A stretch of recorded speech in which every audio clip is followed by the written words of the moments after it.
ओम शांति। इस वीडियो में आपका बहुत बहुत स्वागत है। इस वीडियो में हम बात करेंगे सतयुग की विशेषताएं। जी हाँ, और सतयुग में जाने के लिए हमें करना क्या है। ज्ञानामृत से ये लेख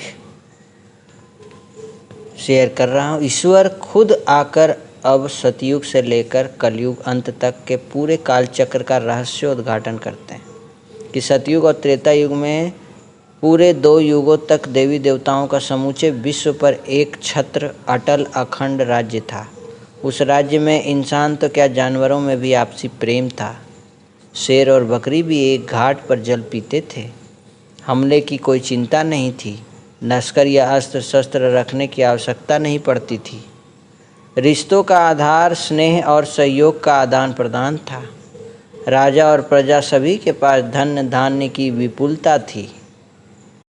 सभी के पास महल नुमा घर था। हरेक की अपनी असीमित उपजाऊ जमीन थी जिस पर लहलहाती खेती और बाग बगीचे थे। सोने चांदी माणिक मोतियों से भरी हुई खानियाँ थी। कोई पहरा नहीं था। वहाँ कोई गरीब नहीं। हर साधन उपलब्ध होने के कारण सभी के जीवन में इच्छा मात्रम अविद्या थी, अर्थात अनासक्त थे। सतो प्रधान प्रकृति से निर्मित शरीर की आयु भी 150 वर्ष थी। कोई शारीरिक रोग नहीं, न बूढ़ा होने की चिंता, न काले मृत्यु होने का भय। इसलिए न कोई दवा खाने, न कोई हॉस्पिटल था। प्रकृति भी देवताओं के आदेश पर कार्य करती थी। भूकंप, बाढ़, अकाल आदि कुछ नहीं होता था।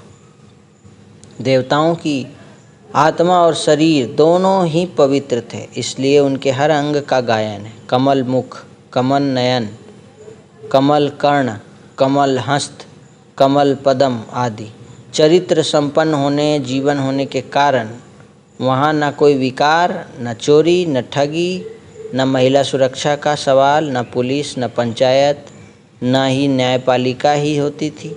एक धर्म और एक भाषा थी। जात पात या गुटबाजी नहीं।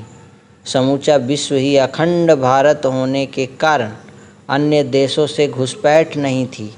राजा सर्वगुण संपन्न, 16 कला संपूर्ण, मर्यादा पुरुषोत्तम था। इसलिए राजा को कोई मंत्री या मंत्रालय की जरूरत नहीं थी। राजा समस्त प्रजा को एक परिवार की तरह देखता था और पिता की तरह पालना करता था। विज्ञान का संपूर्ण स्वरूप होने के कारण कोई प्रदूषण नहीं, कोई नुकसान कारक चीज़ नहीं, दुर्घटना का डर नहीं। पौष्टिक अन्न और कारोबार भी थकावट रहित था, इसीलिए आलस्य की भी कोई बात नहीं थी। हर समय चेहरा हर्षित होता था। मोह जीत होने के कारण न तो किसी से बिछड़ने का भय था, न किसी के बिछुड़ जाने का भय था। भले ही वहाँ पर नंबरवार पद थे, महाराजा महारानी, राजा रानी, साहूकार, प्रजा, दास दासी, नौकर आदि, लेकिन उन्हें अपने भाग्य से कोई शिकायत नहीं थी। अब सवाल ये है कि देवी देवताओं ने कब और किस कर्म से ये सौभाग्य प्राप्त किया था। यह सौभाग्य कलयुग के अंत और सतयुग के आरंभ काल के संगम युग पर साधारण नर और नारी के रूप में सर्वशक्तिमान परमात्मा की श्रीमत पर श्रेष्ठ कर्म करके हासिल किया था, जिस श्रीमत का शास्त्र श्रीमद् भगवत गीता है। अब उसी गीता ज्ञान की पुनरावृत्ति हो रही है और स्वयं परमात्मा शिव आकर श्रेष्ठ कर्म करने की श्रीमत दे रहे हैं। ईश्वरीय ज्ञान और सहज राजयोग के नियमित अभ्यास से आत्मा स्वराज अधिकारी बन जाती है।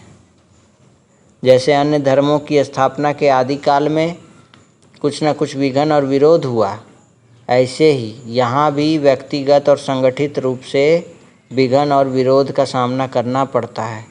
लेकिन ये विघ्न और विरोध न सिर्फ अपने पूर्व जन्मों के विकर्मों के हिसाब किताब